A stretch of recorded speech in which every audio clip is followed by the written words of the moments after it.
Ora, bom dia. Antes de mais, é com muito gosto que estou aqui. Aliás, esta é a minha casa de origem, foi aqui que eu me licenciei e que tirei o mestrado. E queria agradecer o convite, particularmente ao professor Casimiro Balsa, por este convite e também dizer que, de facto, do que eu tenho visto, infelizmente não consegui vir ontem, mas tem sido muito estimulante este tipo de discussões. Bom, eu mudei um bocadinho aqui a minha, também, na sequência da observação do professor João Teixeira Lopes. No fundo, o que eu vou falar, embora é esta relação entre desigualdades e justiça socioespacial, mas a minha intervenção aqui tem dois objetivos. Primeiro é demonstrar a relação muito forte entre desigualdades sociais e desigualdades territoriais. Mas tem sido muito a minha matriz, eu sou sociólogo, mas tem sido muito a minha matriz de trabalho. E, de facto, o que eu tenho de certa maneira, demonstrado, é claro que isto não se pode generalizar para todos os contextos, é que, para além de haver uma relação muito forte entre desigualdades sociais e territoriais, utilizando a variável território como variável dinâmica, elas parece que se reforçam em grande medida e o território acabou, e tenho estudado desigualdades em vários contextos, tem quase uma função, digamos assim, de clarificação, muitas vezes, das desigualdades sociais. Ou seja, há aqui um efeito, uma consequência, enfim, de clarificação analítica relativamente às desigualdades. Isso aconteceu em vários contextos, já tenho estudado o Alentejo, o Algarve, Lisboa, a nível nacional. Então, depois há a segunda parte, no fundo, remeter para isso, no fundo, quer dizer que, e esse é o segundo objetivo desta comunicação, é que temos que olhar para essa dinâmica de uma forma multiescalar. Essa é outra ênfase. Ou seja, não é possível e nem é conveniente olhar para a relação de desigualdades sociais e territoriais, ou desigualdades sociais e dinâmicas territoriais, como queiram chamar, sem empreender uma análise multiescalar. E, portanto, é nesse sentido que eu depois faço, no final, a relação com a justiça socioespacial, porque, do meu ponto de vista, e aquilo que já foi aflorado também pelo professor Carlos Silva, muitas vezes quando se fala de justiça social, não contempla fatores de ordem territorial ou espacial e também não contempla uma análise de tipo multiescalar. Bom, vou começar por uma pequena provocação de um texto também que escrevi e também pegando um pouco na ideia que o professor Teixeira Lopes já falou. Eu acho que houve uma sociologia da década de 80 e 90 que contribuiu para muitas coisas não muito positivas do meu ponto de vista, que foi para uma certa a ideia de que os lugares, no fundo, que o espaço era cada vez menos importante e, no fundo, a ideia, lançaram-se um conjunto de metáforas cujo um dos objetivos acabaram por ser matar o espaço. Curiosamente, associado a algumas destas metáforas, também se matavam outras coisas, nomeadamente a existência de classes sociais, mas isso é outra conversa. Porque, de facto, também tenho batido nesses dois tabuleiros e muitas vezes estão relacionados. E, portanto, esta ideia, a cidade jornalista, a ideia dos não-lugares, no fundo, da imposição do espaço, dos fluxos sobre o espaço dos lugares, que era cada vez mais redutor e cada vez mais marginal. E depois metáforas muito fortes que eu sou particularmente crítico, esta ideia de modernidade líquida, que também partia de um pressuposto de espacialização das relações sociais, em que o espaço, no fundo, acabava por ter uma noção, uma função quase neutral. Os próprios contributos de Beck e Giddens, já numa fase da modernidade tardia, e não Giddens da teoria da estruturação, em que apontam para uma análise muito focalizada no indivíduo, na individuação reflexiva, e que, segundo a minha opinião, teve essas duas consequências, entre outras, considerar que as relações eram cada vez mais despacializadas e também era, digamos assim, uma perspectiva muito focada por um determinado modelo de classe média que parecia que ia se generalizar e, portanto, e que eu penso que estamos na ressaca disso e convém, de fundo, criticar este tipo de modelos, não vou aprofundar muito isso. E, enfim, a minha ideia, ou seja, a minha questão aqui, isto também é uma pequena provocação, ou seja, vamos tentar, e esta é a proposta, trabalhar o espaço como um enrugado e não como um espaço plano, não vos falei dessa metáfora, que no fundo se calhar é mais potente destas todas, porque assenta numa perspectiva neoliberal relativamente à globalização, ou seja, de que o espaço tornava-se o próprio plano e, portanto, depende do indivíduo em si para tirar o melhor partido ou não desse espaço que não tem fronteiras e que não tem muros e, portanto, obviamente que, e eu acho que a crise, para além das múltiplas dificuldades e desvantagens que teve, acho que teve outras, do ponto de vista mais sociológico, desocultou determinado tipo de dinâmicas que nunca deixaram de existir e neste momento nós apercebemos, de facto, o mundo é muito mais enrugado do que plano. E, portanto, no fundo o que nós vemos é que, o exercício que eu trabalho também nesse pequeno texto, é que se alguns no fundo, anunciavam o espaço plano de fluxos livres e por aí diante, em que o indivíduo tinha quase a liberdade de poder circular. Alguns autores perceberam, de facto, e Castells é particularmente feliz, que o plano pressupõe o buraco.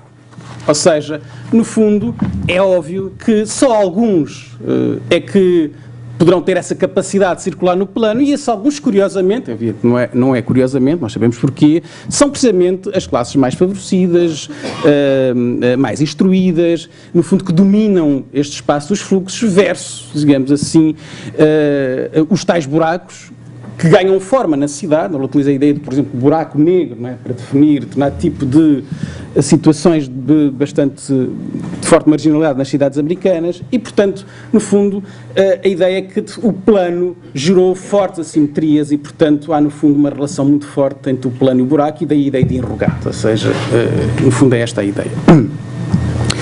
E, para este enrugamento, um dos fatores fundamentais de enrugamento das sociedades contemporâneas, e não só, mas estamos a falar fundamentalmente das sociedades contemporâneas, no contexto da globalização, são as desigualdades. E, portanto, eu tenho trabalhado ultimamente sobre a questão das desigualdades a partir de um projeto do CIES, também articulado com o Porto e com a Universidade dos Açores, que é o Observatório das Desigualdades, em que temos produzido muita informação e também reflexão sobre a questão das desigualdades. E, portanto, de facto, trabalho não nos falta. Será cada vez mais? Pois, infelizmente, temos problemas de outra ordem, então há uma relação entre trabalho e financiamento. Mas, de facto, portanto, o que eu vou aqui apresentar é esta ideia de que as desigualdades têm como consequência essa produção de enrugamento. Portanto, no fundo, essa relação entre o território e as desigualdades. Bom, vou só aqui utilizar, provavelmente já conhecem esta terminologia de Goran Terborn, que ela tem sido até divulgada, por exemplo, recentemente por um estudo do professor António Firmino da Costa, que parte precisamente deste tipo de classificação num livro que saiu há pouco tempo, Mundos Sociais. Mas, basicamente, esta definição interessante que faz a relação precisamente entre desigualdade e injustiça. Ou seja, segundo ele, isto, depois a questão aqui é o que é que nós consideramos como injustiça, mas as desigualdades são diferenças que consideramos injustas, não é? E, portanto, ou seja, há um pressuposto de injustiça na desigualdade. A diferenciação não é má em si, quer dizer, em certo sentido, a diferenciação pode ser bastante positiva. A questão aqui é que, quando estes processos de diferenciação geram formas de injustiça, de várias ordens, elas transformam-se em desigualdades. Portanto, este é um ponto de partida, é claro que depois, e a discussão não tem fim, até quando, o que é que se considera como ou não injustiça, isso é outro tipo é uma questão que não, interessante, mas bastante complexa. Por outro lado, esta ideia que as desigualdades, já foi focado, são multidimensionais e, portanto, embora a questão do rendimento, e aí, se calhar, uma das questões que o próprio Observatório acabou por contribuir os sociólogos sempre tiveram alguma aversão relativamente ao rendimento e, de facto, é uma dimensão importante e, portanto, eu acho que não parece que os economistas deverão ter o exclusivo da análise de desigualdades de rendimento. A questão é relacionar rendimento com outras dimensões do social e, portanto, é esse um esforço que também temos feito no Observatório, ou seja, precisamente nesta perspectiva de multidimensionalidade. nacionalidade. E, por outro lado, as desigualdades têm um caráter sistémico, não é? Isto é, basicamente, e dá um pequeno exemplo, não é? Isto para sociólogo não é nenhuma novidade, mas, quer dizer, nascer numa família pobre com baixos rendimentos não significa só nascer numa família pobre com baixos rendimentos, significa, isso tem consequências, provavelmente pode significar os pais terem níveis de escolaridade mais baixos, há uma forte probabilidade de depois de ter dificuldade a ter acesso a um conjunto de bens e serviços, haverá problemas de malnutrição, dificuldades de frequentar a escola, por maior probabilidade de abandono escolar e, portanto, isso pode ter consequências ao nível das oportunidades e, portanto, isso é mais ou menos, enfim, embora seja relativamente óbvio dentro das pessoas que trabalham sobre o social, mas infelizmente parece, do ponto de vista político, parece que estas coisas são cada vez menos óbvias, o que é um pouco estranho. Bom, o que é curioso, este autor faz esta distinção entre três dimensões de desigualdade. As desigualdades vitais, no fundo são as desigualdades perante a vida, a morte e a saúde, e que no fundo depois se medem com, por exemplo, com taxas de mortalidade infantil, a esperança de vida. As desigualdades existenciais, que remetem mais para questões de ordem de reconhecimento e discriminação entre pessoas, e depois a desigualdade de recursos, que tem a ver fundamentalmente com a distribuição. Podia ser interessante trabalhar isto do ponto de vista dos territórios. Eu sinto que, ponderasse aqui a questão do território, eles estariam em todas estas dimensões. Do meu ponto de vista, os territórios têm uma dimensão vital, ou seja, quer dizer, os territórios remetem claramente para questões de saúde, de morte e de vida, e portanto há uma grande diferença, uma grande relação entre as condições dos próprios territórios e estas dimensões. Por outros, territórios também podem ser vistos como fatores de discriminação.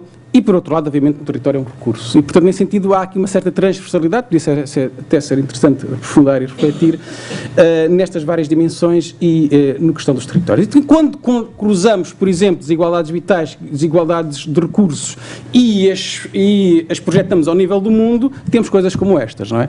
E, portanto, isto é um trabalho fantástico deste projeto que se chama Gapminder, no fundo, que cruza aqui dois indicadores, um que tem a ver com desigualdades vitais, a esperança de vida, e outro tem a ver com desigualdade de recursos, que é o rendimento per capita, portanto, no fundo, per capita padronizado em PPS, portanto, em paridades de poder de compra, PPCs, desculpa, e projeta depois os países, não é? Neste plano. E, de facto, nós verificamos, eu às vezes a brincar digo isto, se tivesse que explicar o que era o mundo a um extraterrestre, provavelmente seria este, não é? Em 5 minutos seria este o plano que eu escolheria.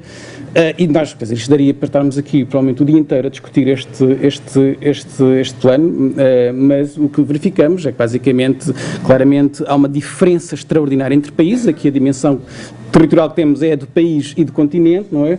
E, portanto, percebemos que o continente africano está cada vez mais, quer dizer, é cada vez mais perdedor, e depois vemos dinâmicas de países como a Índia, a China, portanto, o Brasil, os BRICS, que estão, de facto, a evoluir.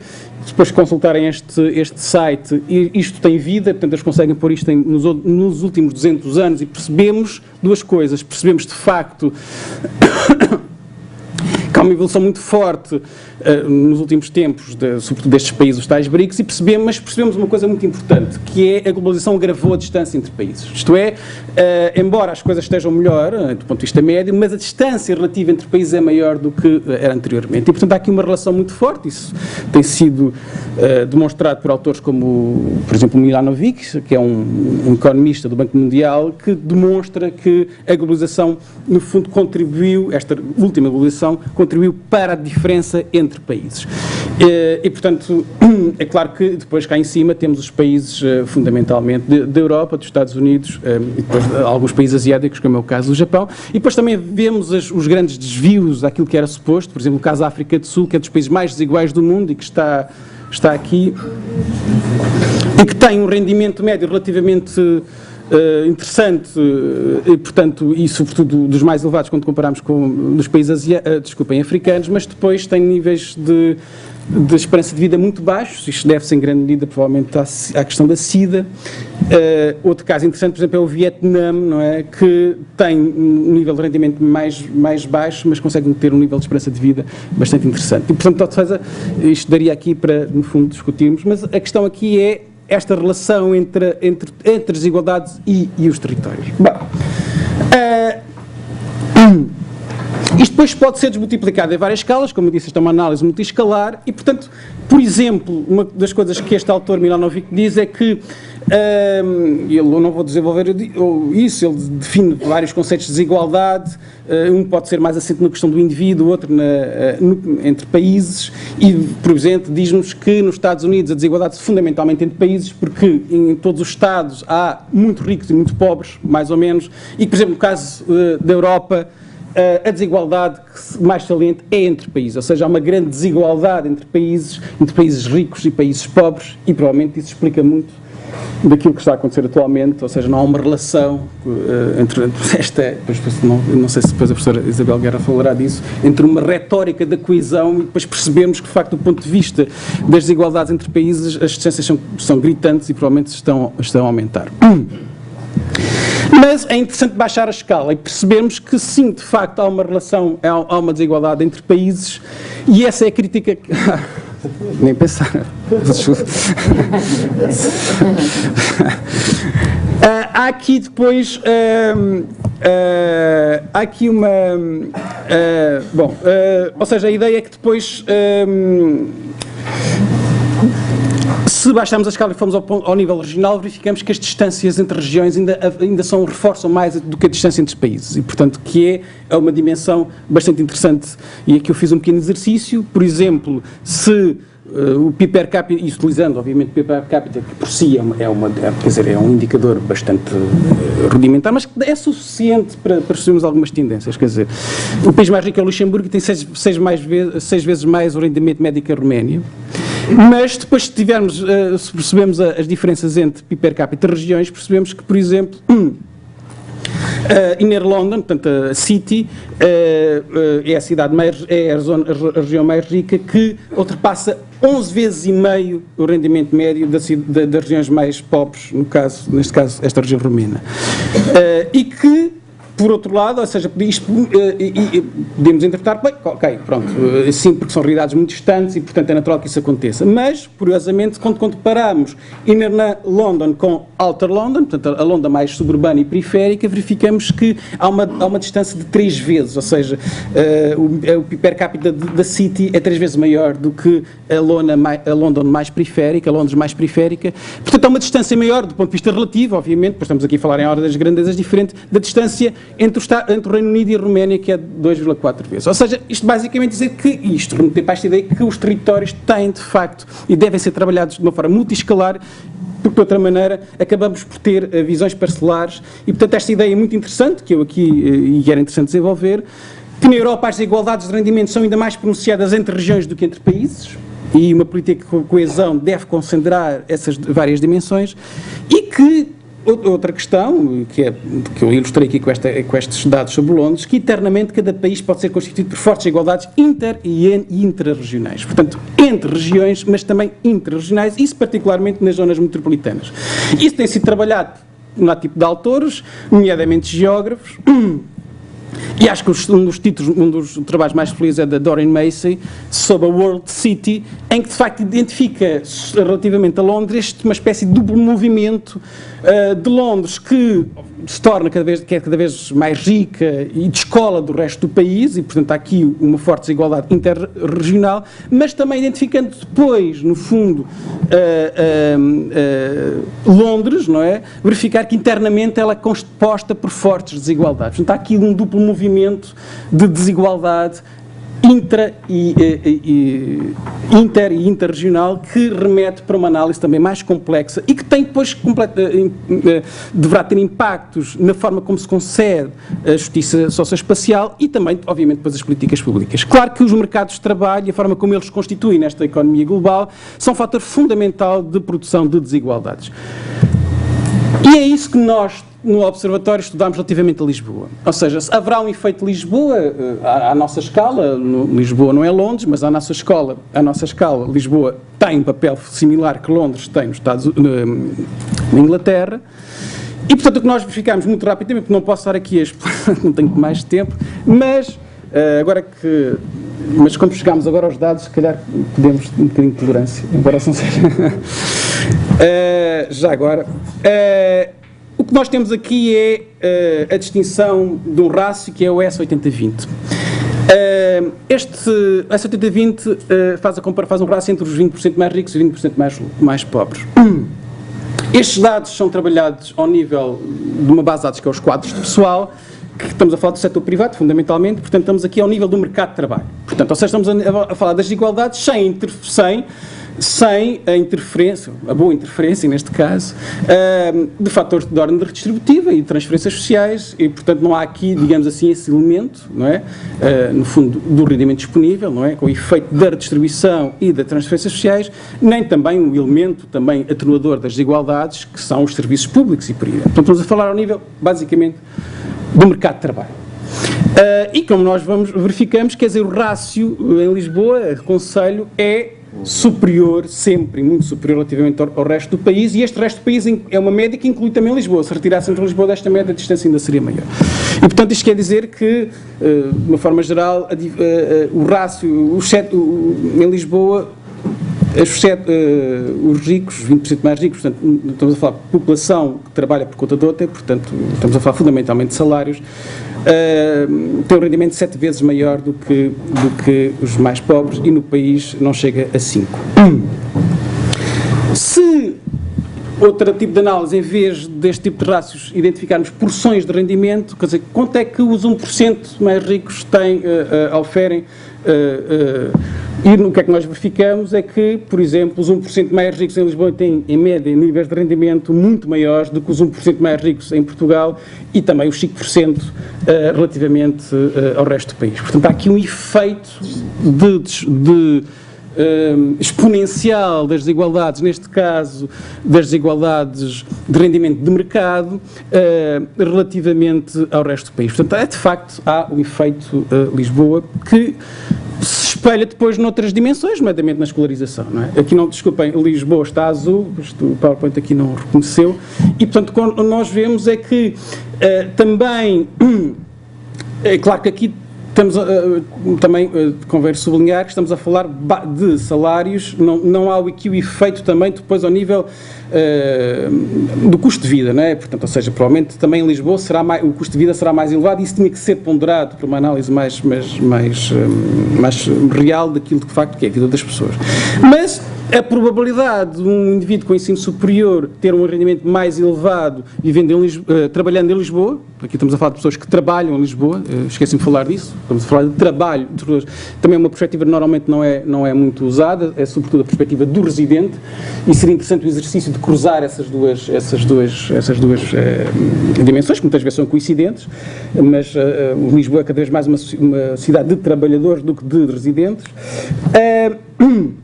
E, portanto, verificamos que, de facto, há o efeito também aqui, portanto, alguém que tem um ensino superior terá a probabilidade de ter rendimentos mais elevados e essa diferença vem-se atenuando à medida que descemos no nível de escolaridade.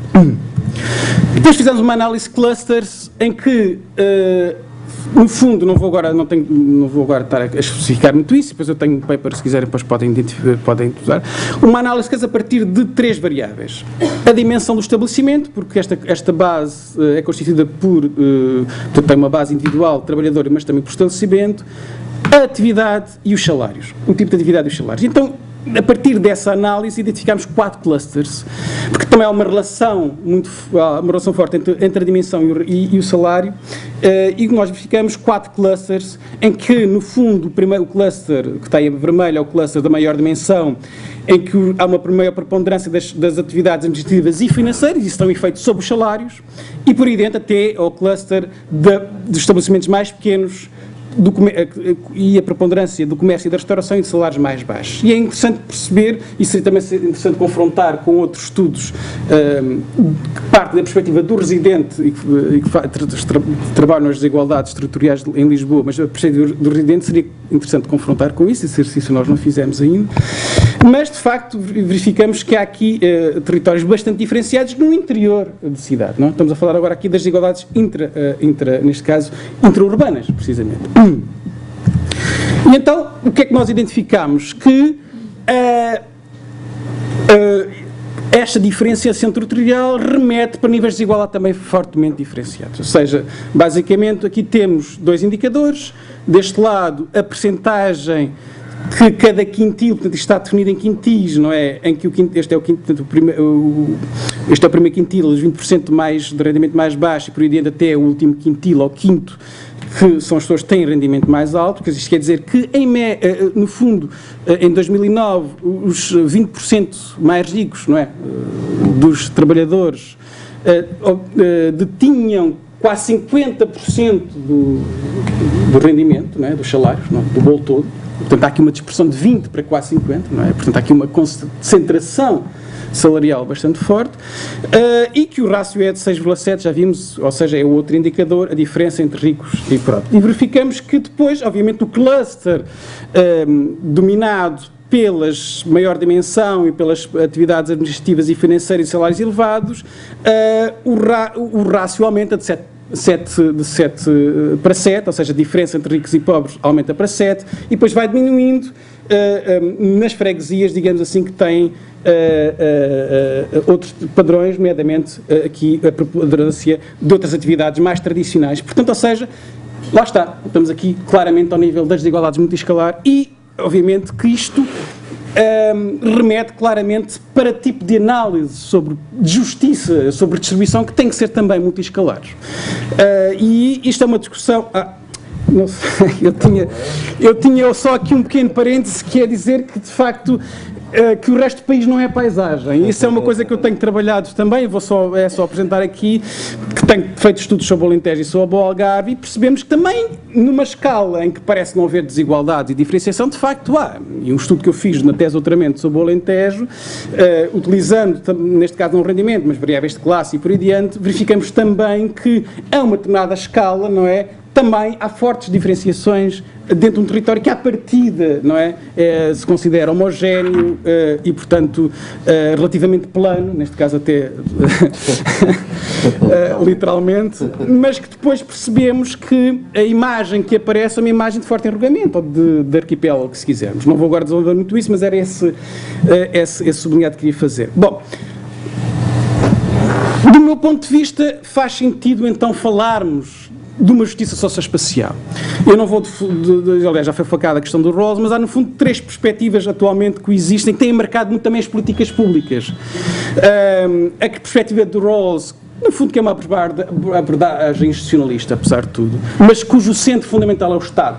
Não é? E aquele sistema do Rawls é muito a construção, enfim, analítica do que é o Estado Social, ou até onde pode ser o Estado Social, portanto, no fundo, ou seja, o Estado como um elemento de redistribuição fundamental e as instituições públicas, e, portanto, aí a unidade, se quiserem, territorial é o Estado. Depois temos as perspectivas da Amartya Sen da capacitação, em que o enfoque é mais nas capacidades individuais e nas capacidades comunitárias. Acho que houve um erro de algumas análises e depois de políticas públicas que passaram, por exemplo, dos anos 80 para os anos 90, de uma perspectiva institucionalista para uma perspectiva de capacitadora, dando importância mais aos indivíduos do que às instituições. Isso foi um erro. Eu acho que há uma relação entre estas duas dimensões e isso tem que ser trabalhado, e é que é fundamental, não só para a concepção de justiça socioespacial, mas também para as políticas públicas.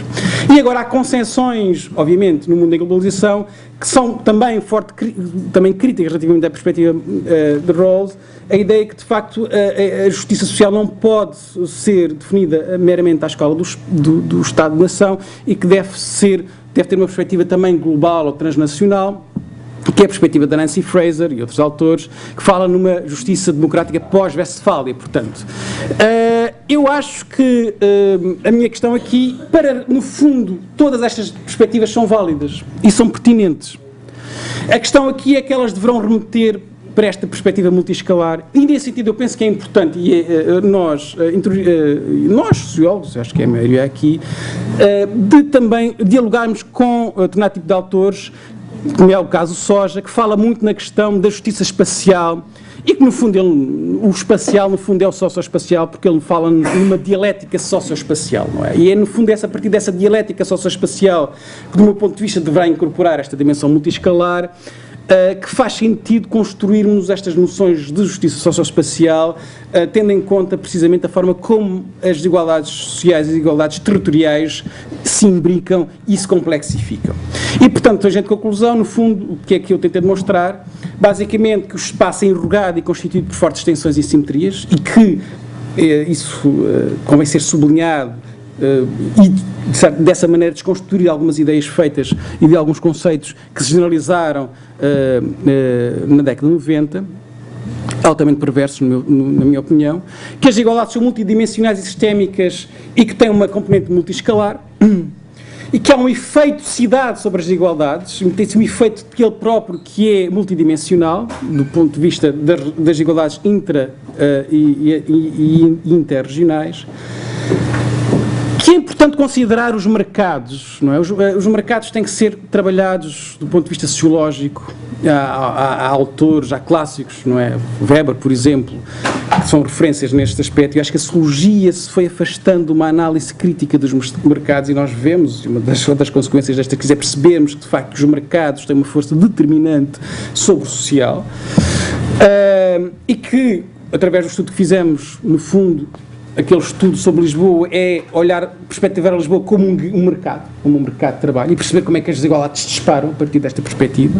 E, portanto, a componente de mercado é fundamental. E, por outro lado, esta ideia final de existir uma interdependência entre as desigualdades sociais e territoriais, e que isso, no fundo, remete para uma dialética, um conceito que, se calhar, também convém